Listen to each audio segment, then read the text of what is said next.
Сегодня мы поговорим вот о чем.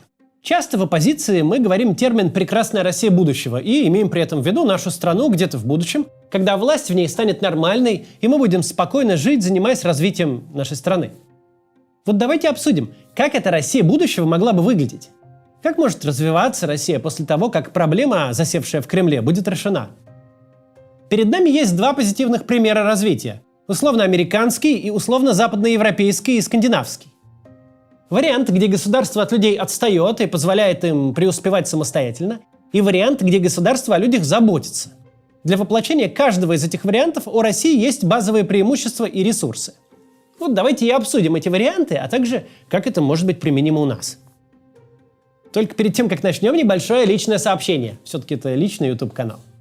Позавчера, 13 июня, у меня родилась вторая дочь. Мы назвали ее Александра. Такие дела. Наверняка лет через 15 она посмотрит этот ролик и даже почитает к нему комментарии. Так что напишите что-нибудь. Ну все, давайте начинать.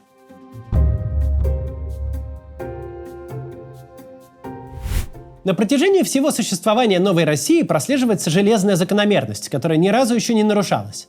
Самые развитые отрасли – это те, в развитии которых государство не участвовало.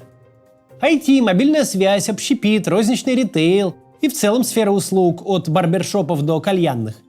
Все эти отрасли у нас поразительно продвинуты.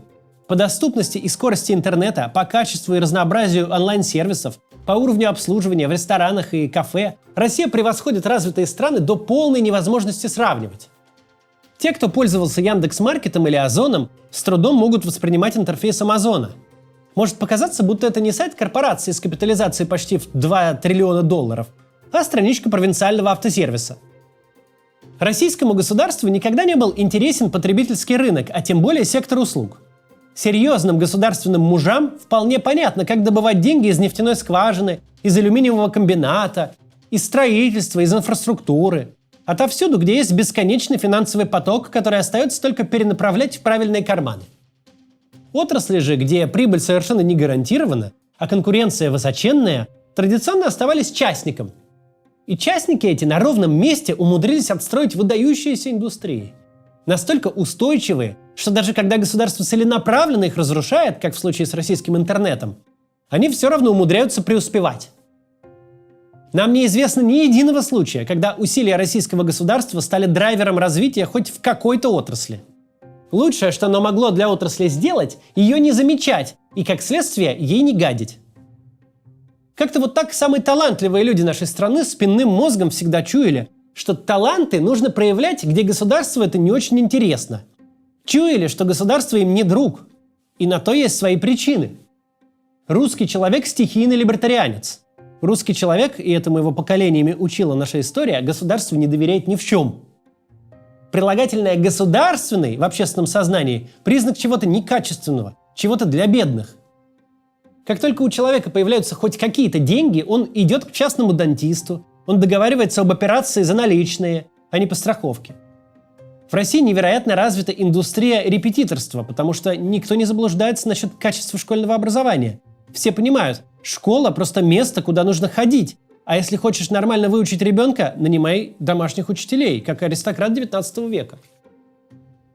В нашей культуре, в принципе, отсутствует идея, что государство может быть источником каких-то общественных благ. Да, есть мнение, что, дескать, народ наш патерналистский, что он ждет от государства родительской заботы. Но по истории с ковидом мы знаем, что на самом деле это не так. Это в Европе и США люди ждали, что государство придет, поможет, денег даст. У нас же отказ государства помогать своим гражданам, закрытым на карантин, не вызвал никакого возмущения, ведь помощи никто и не ждал. Идея, что государство придет и позаботится, в головы россиян просто не помещается. Не надуло и не ограбило – уже спасибо. Даже антиваксерство в России времен ковида было не таким, как в остальном мире. Верующих в чипы Билла Гейтса не так уж и много. Гораздо больше тех, кто просто не мог поверить. Государство в кои-то веки сделало что-то полезное. Впервые в жизни не обмануло, выкатило настоящую вакцину, а не разворовало, как обычно, выделенный на нее бюджет. Не колет людям ацетон с машинным маслом. С одной стороны, такой низкий уровень институционального доверия, что люди ментов боятся больше, чем бандитов, такие низкие ожидания от государства – это проблема. Сложно строить будущее на таком фундаменте, когда граждане не верят ни одному официальному слову. когда государство в общественном сознании – это бандит, которого надо успеть обмануть, пока он тебя не ограбил. С другой стороны, в обществе, где люди привыкли всецело рассчитывать на себя, можно построить государство с очень компактным аппаратом и максимальной свободой частной инициативы.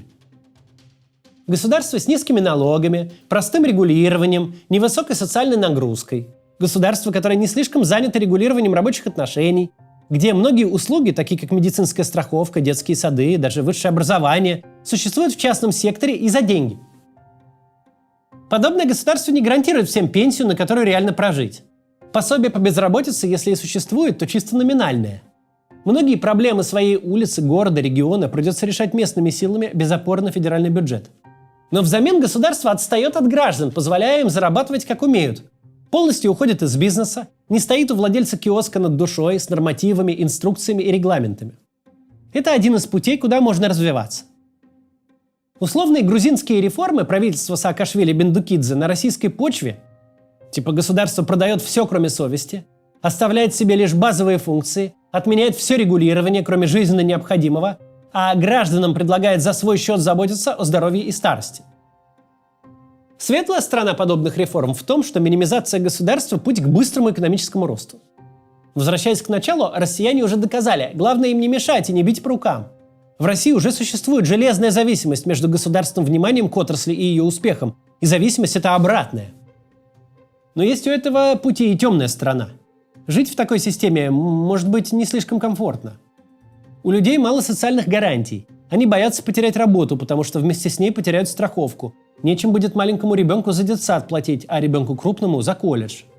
Система «кто не работает, тот не ест» – это не только путь к быстрому социальному расслоению и политической нестабильности, но и очень большой стресс для всех. Общество, построенное на гонке за успехом, где проигравшего банк выселяет из купленного в кредит дома сразу на улицу, такие общества гораздо ниже по уровню счастья и удовлетворенности жизнью. Но именно в нашем случае это может быть не такой большой проблемой, просто из-за российской истории. Наши сограждане прямо сейчас получают худшее от двух систем. Их государство хочет все на свете контролировать, регулировать, быть единственным собственником и работодателем, но при этом не желает нести ответственности и заботиться о гражданах. Возможно, минимизация государственного участия и максимизация свобод не принесет россиянам ничего, кроме пользы, потому что от государственного вмешательства они привыкли получать только вред. Возможно, социал-дарвинизм будет лучше, чем социал-дарвинизм под присмотром чекиста. Хотя не факт.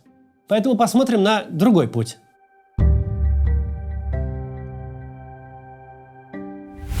Нужно помнить простой факт. Россия очень богатая страна.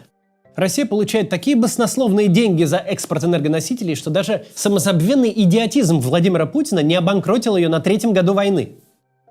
Россия может позволить себе быть, если не эталонным государством всеобщего благосостояния, то хотя бы настолько же социальным, как богатейшее государство Западной Европы. Государство может себе позволить просто купить социальные институты, просто залить деньгами образование и здравоохранение, максимально инвестировать в человеческий капитал. У такой системы тоже есть свои издержки. Социальное государство – это всегда очень большой госаппарат с неповоротливой бюрократией, с доминирующей долей госрасходов в ВВП, с гигантским бюджетным сектором на рынке труда, со сложным регулированием, которое препятствует развитию бизнеса и привлечению инвестиций. В социальном государстве вам понадобится бумажка на каждый случай жизни, и чем дальше, тем этих бумажек будет больше. В таком государстве непременно существует специальная норма, сколько мужских и женских туалетов нужно построить на каждый квадратный метр вашего офиса. Причем норма эта не просто есть, за ее исполнением тщательно следят уполномоченные инстанции. Неизбежно скоро окажется, что найм нового сотрудника – решение более важное, чем свадьба. Что рабочие отношения зарегулированы до такой степени, что увольнение сложнее развода с разделом детей и имущества. Те наши граждане, кто переехал в страны Западной Европы, в общем-то понимают, о чем я сейчас говорю. Социальное государство – это государство, где с правилами вы сталкиваетесь в самых неожиданных местах. Внезапно может оказаться, что прогул школы ребенком – это не ваше семейное дело, а серьезный административный проступок, который карается большим штрафом. Сейчас, наверное, самый популярный жанр среди релокантов – потешаться над немецкими законами, которые умудрились зарегулировать даже вознаграждение, положенное нашедшему чужой кошелек, если что, это 5% от содержимого кошелька. Это неизбежное развитие такого государства. Большая бюрократия создает работу для самой себя и пытается регулировать все, что движется и не движется. Социальное государство – это государство с высокими налогами, где главная функция бюджета – перераспределительная. И чем выше там ваши доходы, тем больше вы платите за те блага, которыми пользуется все общество. Взамен на куда более медленный экономический рост, на более неповоротливое правительство и рынок, который из-за обширного регулирования гораздо хуже адаптируется к кризисам, взамен на все это социальное государство обеспечивает более высокое качество жизни своих граждан. Умереть с голоду вам и вашим детям там никто не даст. Даже бедствовать особо не дадут. Что бы ни случилось в вашей жизни, увольнение, тяжелая болезнь, утрата работоспособности, вы не останетесь на улице без гроша. В таких обществах не может быть ситуации, когда женщина остается в семье лишь потому, что финансово зависит от мужа и не может уйти с детьми, ведь тех попросту нечем будет кормить. Можно ругать буквоедское регулирование рынка труда, принятое в Западной Европе, но оно же делает рабочие отношения более здоровыми. Да, приоритет прав работников над правами работодателя препятствует перетоку рабочей силы и ведет к высокой молодежной безработице. Наниматели просто боятся брать людей, которых потом фиг уволишь. Но с другой стороны, работодатель не ощущает себя помещиком, которому принадлежат тела и души его сотрудников.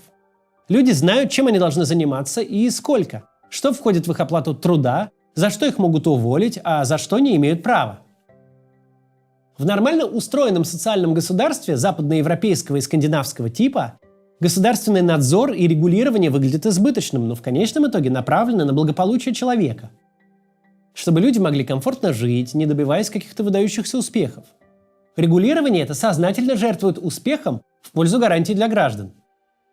В таких странах гораздо меньше, чем в США, примеров бизнес-чемпионов, миллиардных компаний, выросших из гаража. Зато люди там живут дольше, здоровее и реже выходят из окна, когда их завод вдруг закрылся. Чтобы пойти по скандинавскому пути развития, нужно сперва побороть социальную атомизацию и глобальное недоверие к государственным институтам. Идея, что мы тут все одна гражданская нация и должны многим делиться, чтобы в итоге всем было хорошо, такая идея не свойственна культуре, пережившей столетия людоедских режимов. Но ресурсы на создание подобного государственного аппарата у России есть. Есть бесплатные деньги, которые можно тратить не на идиотизм, как сейчас, а на заботу о гражданах. Не через год, даже не через 10 лет, но последовательными усилиями можно убедить общество, что государство не бандит. Что правила оно устанавливает не чтобы нагадить и разорить, а чтобы помочь и защитить. Этот путь не такой простой, у него не будет таких быстрых и очевидных результатов, как в первом случае, когда просто демонтируется деструктивное государство и освобождается гражданская инициатива. Но достижения такого пути развития будут гораздо более устойчивы. Это два крайних примера. Скорее всего, для России наиболее органичен средний путь. Мы можем себе позволить взять лучшее от двух систем. У нас есть единовременно и бесплатные деньги, и большая общественная традиция преуспевать помимо государства и рассчитывать на свои силы. Мы можем себе позволить очень высокую социальную нагрузку, бесплатное образование и здравоохранение, не раскулачивая граждан и бизнес на 70% налоги. Мы можем избежать буквоедского регулирования рабочих отношений и при этом обеспечивать такие социальные гарантии людям, чтобы увольнение от начальника самодура не стало для них персональным апокалипсисом. Нам совершенно не обязательно до такой степени, как в развитых европейских странах, залазить в семейную жизнь. Мы можем себе позволить платить и достаточные пособия на детей, и содержать шелтеры, чтобы женщины не были заперты в абьюзивных отношениях. Россия, в принципе, шла по этому пути. Это наши нулевые годы, когда, с одной стороны, государство бесплатно учило и лечило, с другой царило полное либертарианство. Пока вы не оборачиваете миллионы долларов, государству абсолютно пофиг на ваше существование. Откройте автосервис в своем гараже, рисуйте сайты, получайте деньги на WebMoney, готовьте детей к ЕГЭ, стройте коттеджи. Никто вас не спросит, откуда у вас, официально безработного, котлета наличных на квартиру в Москве или на автомобиль. Какая разница, где вы заработали деньги? Вы все равно пойдете за едой, в пятерочку, в перекресток или в азбуку вкуса.